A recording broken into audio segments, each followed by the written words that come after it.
This panel is moderated by Madeline Rose Zima, actress whom you may know from shows such as Heroes, Californication, and The Nanny. She is also a dedicated environmental activist and speaker. Panelists include Dotsie Bausch, executive director and founder of Switch for Good, not to mention a Team USA Olympic silver medalist, and Rebecca Tickell, filmmaker and activist whom you may know from her Sundance Award-winning film Fuel and many acclaimed documentaries. Hi, I'm so happy to be here with all of you guys, and I am so honored to be here with these women who are incredible. I will introduce you again, even though it just came on the loudspeaker, just because, in case you need to hear it again. In front of me, I have Rebecca Tickell, filmmaker and activist. Rebecca is an award-winning filmmaker and environmental activist who produces documentaries focused on ecological regeneration, the food system, and climate change. And Dotsie Bausch, executive director of Switch for Good.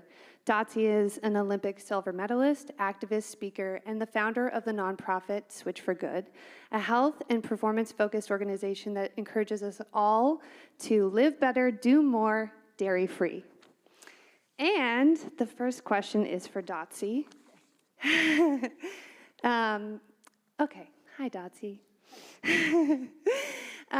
Outdated cultural food norms are so deeply ingrained.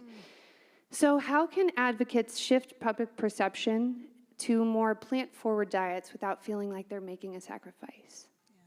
Well, we do have a bit of a crisis on our hands with animal agriculture accounting for about 30% of GHGs. Which I know is important to everyone here because that's what we're talking about, how to save the planet.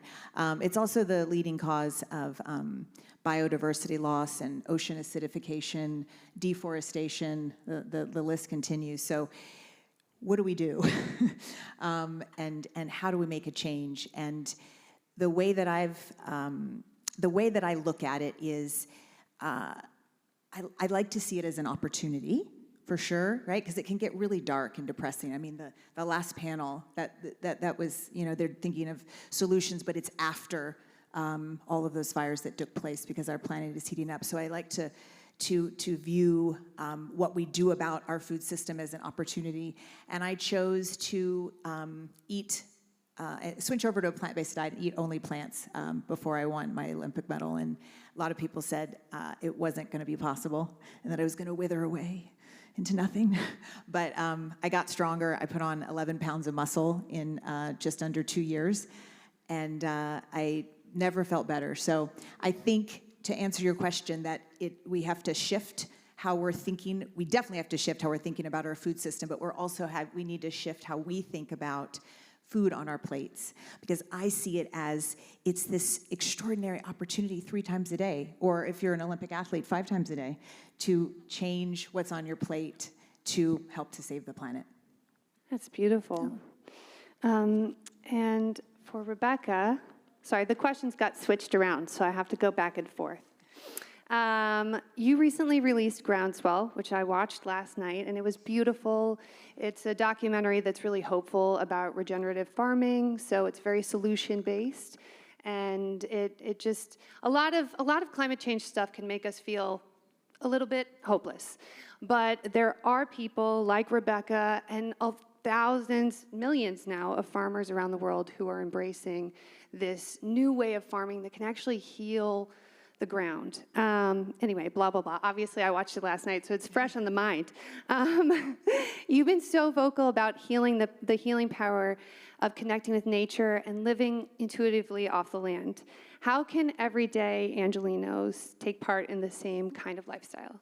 Yes, I agree. We vote with how we eat with our food each time for the type of future we want. And I'm going to start by actually giving you this gift. I did already give it to her, but I'm giving it to her again. These are from my chickens.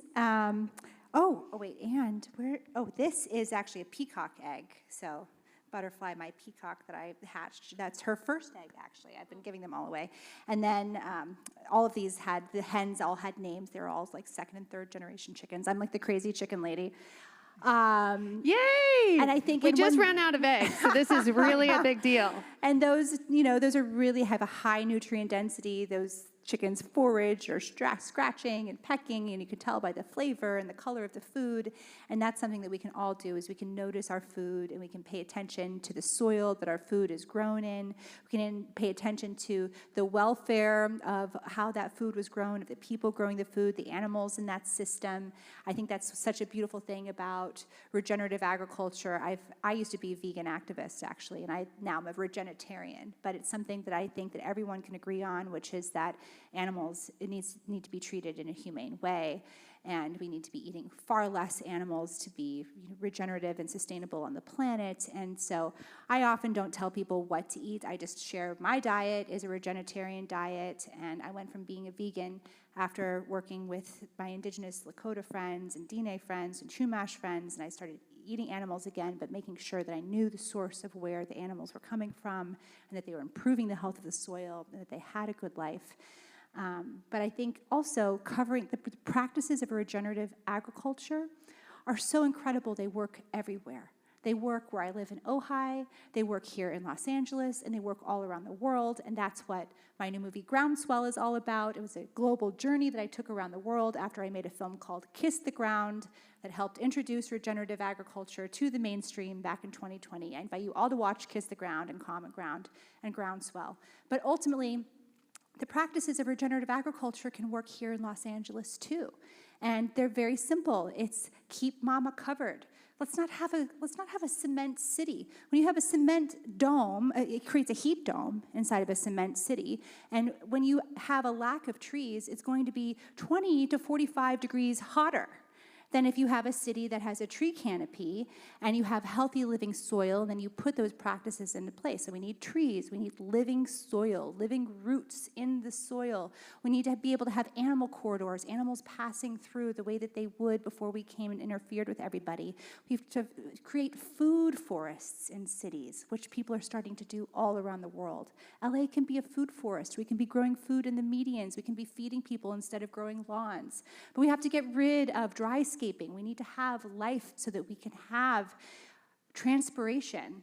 So we need to have water in our cities, and every percentage of soil organic matter, I'm going to go down the have a soil geek moment for a second, but for every 1% of soil organic matter, you can hold 20,000 gallons of water per acre with every 1% of soil organic matter. So if you want to have a cool city, you have to have a hydrated city, and it acts like an air conditioner, and those trees use that transpiration to cool the air. You take care of the hands that are actually touching the soil. These principles of regeneration, they work everywhere. They can work here too, and we can show what that is when the Olympics come here. We can show what a regenerative city can look like, and we can start by leading the way in our own homes, in our own communities, and the soil that's all around us, or the cement, as the case may be. Let's break up that cement. And back to Dotsie. As a plant-powered Olympian, you pour your passion into making cultural changes around health and food. So what exciting projects can you share with us that you've been involved with? That's nice of you to ask. Yeah. Well, so at Switch for Good, we focus quite a bit in the lanes of policy change, local policy change, state, federal policy change. Some of our biggest policy work federally has been to just completely revamp the National School Lunch Program. And we passed a bill. The senators passed the bill, but it takes a lot of championing and a lot of money to pass a bill. And so we were behind a bill that that is bringing now, because it passed in December, plant milk into the school lunch line. Most of us remember only having one choice to drink in the lunch line, and that was cow's milk. And that was the case for 80 years, which is a bit shocking. Too long. Right. Good intentions in the beginning. It was 1945, post-war, and the U.S. was feeding a lot of allied forces, so the war ended, and they didn't need those commodities anymore, so they had a lot of commodities on hand, and so they put it into the school system. But it feels like nobody really asked the question if that is a healthy food for everyone until recently, and 70% of the world population can't even digest cow's milk. So there were a lot of kiddos who were overlooked and not thought about, and were sick and nauseous and gassy and all the yucky things that that lactose intolerance is, and they then couldn't focus and study, and pay attention to the books and the teachers. And so that was a huge change. We also made some significant changes in the WIC program, which is the Women's Infant and Children program, for those families who have pretty severe food insecurity. And we brought 25% more plant-based foods into that program as well, and changed the dietary guidelines in 2020 to bring a variety of different plant foods, most notably soy milk. So we've been busy. It's been good. That's great. I mean, honestly, for 80 years, only cow's milk as the only option is crazy that until now, somebody was like, maybe just an alternative. Yeah. You know what I mean? That is, that's how systemic change happens. Just somebody asked the question like, well, what if we did this a little different? And Rebecca, I'm turning the page so casually. Sustainability is often treated as a niche or premium alternative here. What strategies have you found to be most effective for making healthy and sustainable eating the accessible and perhaps default choice? It's a great question. There's a lot of different roads I could go down to answer this question, like the actual cost of food, which is not what we pay, and we also don't, when we factor in the cost of food, we're not thinking about the subsidies that the farmers paid, the bank loans that require them to spray chemicals, the 5 times higher suicide rate that farmers in the United States have than any other profession. I come from a legacy farming family. I witnessed in my own family all of the farmers' diseases, Parkinson's disease, ALS, cancer, infertility. And so the cost of the way that we're eating our food is, we're all paying the price, and it's not what we're paying when we're buying cheap food at the grocery store. So one of the ways that I'm really committed to making this food accessible to people is to reaching that tipping point with the amount of food that's being grown regeneratively. So the goal with Groundswell and the goal with our films has always been to reach that tipping point in having accessible regenerative food available for people. So with Groundswell, our vision and our goal is 1 billion acres globally in transition to regenerative agriculture. That's approximately 10% of global ag land. In the United States, that goal has been 100 million acres in transition to regenerative agriculture, and we're currently at 86 million acres in the United States, and that's up from 3.5 million acres in 2020, which is huge. And that's farmers like my dad who are learning about how to be the good stewards of soil and the good stewards of their land that they want to be, and getting new information that shows them how to take care of their precious soil, how to take care of their community, how to grow, have diversity on their farms, and how to protect life.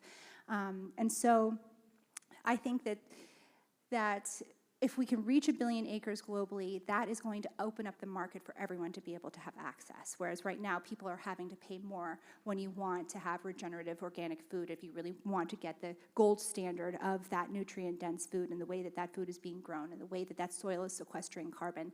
People are paying a premium right now because farmers need that premium in order to actually farm. That is the cost of food, and we are so used to cheap food that part of the transition is rethinking our entire system so that we're actually paying for the real cost of food, because a tomato is actually cheaper than the same weight of ultra-processed potato chips. You're actually paying more for potato chips than you're paying for a tomato by weight, and that's not how we measure food, but if you actually start looking at nutrition, then you start to look at the fact that it's actually cheaper to eat regenerative organic food. And so part of it is, yes, let's have a system that actually pays farmer the value of their food. Let's not take tax dollars to prop up a broken system that's killing people. 1 in 2 Americans have a food-related health disorder, and it's because of the way that we're growing our food in this system. And the good news is that we can change it by supporting the farmers and the ranchers who are taking care of their soil and are taking care of the life on their fields. And that's how we can do that right here in Los Angeles as well. We can become a food forest right here, and we can take care of our soil here, and we can show that to the world when they show up in 2 years. Woo! Yeah. One final question for both of you guys. On the road to 2028, what would you both like to see more of when the world arrives here in Los Angeles for the Olympics? I mean, can we have like a Garden of Eden? Can we rebrand our city? Can we put those medians? Can we put perennials in there? Can we have, seasonal food always available for people at all times and make that free? I mean, if we really want to have a food revolution, let's grow food. That is one of the most powerful acts that we can have. That's freedom is food, health is food, peace is growing food. And we can do that right here in Los Angeles. We can cool Los Angeles. We can make Los Angeles fire resilient. We can make Los Angeles drought resilient, and we can create habitat, not just for us, but for so much life that's indigenous to this land here. We can also ask our indigenous leaders here how they envision our city and what they would like for that to look like. I'm sure that conversation has come up, and we can follow their direction because they know what's up. Yeah, I agree. I think we can, and I know that we are. The Olympic Games, typically, they race to have the most sustainable Olympic Games in history. So LA 28, same thing. They're not building any new buildings, as many of you know. And Paris said that they were the most sustainable. And they did do 60% plant-based food for the spectators. And so Los Angeles 2028 is definitely charged with trying to beat that because it is the Olympics, so it's going to be a competition, no doubt. And I've had the pleasure and honor to work with the food crew that's headed up by David Callum at LA 28. And he is very focused on local food, all being grown in and around Los Angeles, and he's also very focused on bringing the indigenous food to life that is all of the wonderful areas and neighborhoods around Los Angeles, and making it very, very, if not entirely, plant-forward. So I think people are going to have an extraordinary food and eating experience at the Los Angeles Games, and they're going to get a chance to really see what delicious local plant-based food tastes like, and maybe make a change in their own lives on their own plate when they go home. Awesome. Thank you guys so much. Thank you for having me. I am so inspired by everyone here who's making real change. It is really uplifting during a strange time. Thank you. Thank you.